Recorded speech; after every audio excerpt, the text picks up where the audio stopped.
हमारे स्रोतों से जो सबसे दिलचस्प केस स्टडी सामने आई है वो ये है कि एआई और खासतौर पे आपका ग्रॉक सोशल मीडिया पर सच और झूठ की लड़ाई का तरीका बदल रहा है। बिल्कुल। बरसों से व्हाट्सएप पर जो फर्जी दावों की फैक्ट्रियां चल रही थीं, एआई उनकी जड़ें काट रहा है। हाँ, और ये बहुत जरूरी है।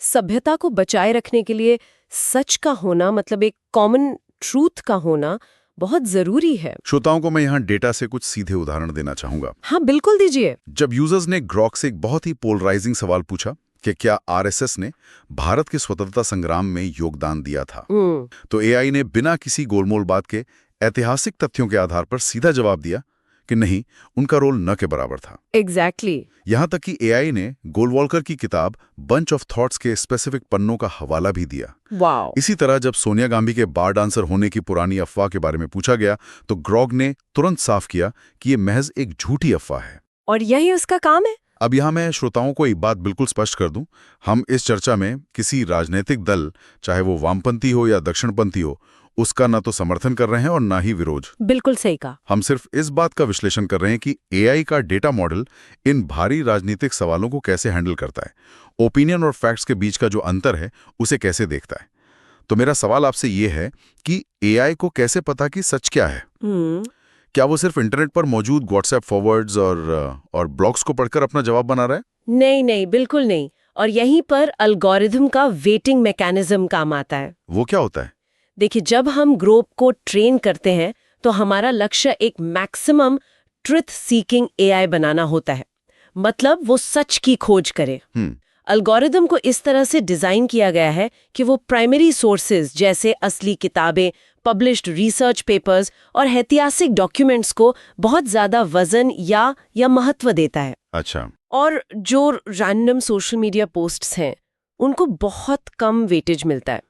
वो ओपिनियन और फैक्ट के बीच का जो मैथमेटिकल फर्क है ना, उसे समझता है। यही बात इसे इतना शक्तिशाली बनाती है।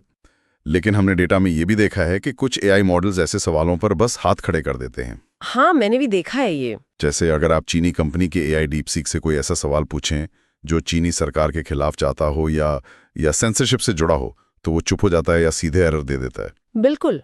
और सिर्फ चीन ही नहीं, पश्चिमी देशों के भी कई एआई मॉडल्स बहुत ज्यादा पोलाइट होने की कोशिश करते हैं। पोलाइट? हाँ। उन्हें ऐसे प्रोग्राम किया गया है कि किसी को बुरा ना लग जाए, कोई ऑफेंड ना हो जाए। लेकिन हकीकत यह है कि दुनिया ऐसी नहीं है। सच अक्सर कड़वा होता है। इसीलिए हमने ग्रोक को जानबूझकर अनसेंसर्ड और थोड़ा सरकास्टिक बनाया है। Truth is more important than politeness. सही बात है। अगर आप उससे कोई बेतुका प्रोपेगेंडा पूछेंगे तो वो आपको उसी की भाषा में एक मजाकिया लेकिन पूरी तरह से फैक्ट चेक किया हुआ सटीक जवाब देगा। ये सच्चाई खोजने वाली बात बहुत अहम है। लेकिन दोस्तों, एआई सिर्फ सिलिकॉन वैली की बड़ी बड़ी लैब्स में बैठे लोगों के लिए नहीं है जो इतिहास के फैक्ट चेक कर रहे हैं। बिल्कुल नहीं। हमारे डेटा का अगला हिस्सा हमें एक बहुत ही अलग दिशा में ले जाता है। हमारे पास चीफ इकोनॉमिक एडवाइजर का एक बड़ा बयान है कि भारत का स्टार्टअप इकोसिस्टम अब इनोवेशन में सीधे सिलिकॉन वैली को टक्कर दे रहा है। और ये 100% सच है। और मजे की बात यह है कि ये सिर्फ टेक्स्ट या कोडिंग के जरिए नहीं हो रहा है, बल्कि वॉइस के जरिए हो रहा है। That is fascinating। भारत में टियर 2 और टियर 3 शहरों में जो हो रहा है वो पूरी दुनिया के लिए एक मास्टर क्लास है। बिल्कुल। और इसके पीछे के फर्क को समझने के लिए मैं एक एनालॉजी देना चाहूंगा। हाँ, बताइए। सिलिकॉन वैली का एआई एक बहुत ही विशाल सुपर कंप्यूटर जैसा है जो एक ही समय पर पूरी दुनिया का इतिहास, क्वांटम फिजिक्स और कोडिंग सब कुछ एक साथ सॉल्व करना चाहता है। लेकिन भारत का वॉइस एआई एक बहुत ही स्पेशलाइज्ड लोकल डाकिये की तरह है। हाँ, अच्छा। उस डाकिये को पूरी दुनिया का ज्ञान नहीं चाहिए। उसे बस बिहार या पंजाब के किसी जिले की ठेठ बोली समझनी है, इंसान की परेशानी को जानना है और तुरंत उसका समाधान करना है। हाँ, that's a brilliant way to explain it। और तकनीकी तौर पर इसे संभव बनाने के लिए भारतीय डेवलपर्स बहुत ही स्मार्ट काम कर रहे हैं। वो कैसे? वो बड़े LLMs यानी लार्ज लैंग्वेज मॉडल्स का इस्तेमाल नहीं कर रहे हैं, हाँ। बल्कि SLMs यानी स्मॉल लैंग्वेज मॉडल्स का इस्तेमाल कर रहे हैं। श्रोताओं को थोड़ा समझाइए कि ये SLMs बड़े मॉडल से बेहतर क्यों हैं इस काम के लिए? देखिए, बड़े मॉडल्स को चलाने के लिए बहुत ज्यादा कंप्यूटिंग पावर और इंटरनेट बैंडविड्थ चाहिए होती है, जिससे जवाब आने में देरी या लेटेंसी होती है। समझ गया। लेकिन SLMs छोटे होते हैं, उन्हें किसी खास काम के लिए ट्रेन किया जाता है, जैसे सिर्फ कस्टमर की शिकायत सुनना।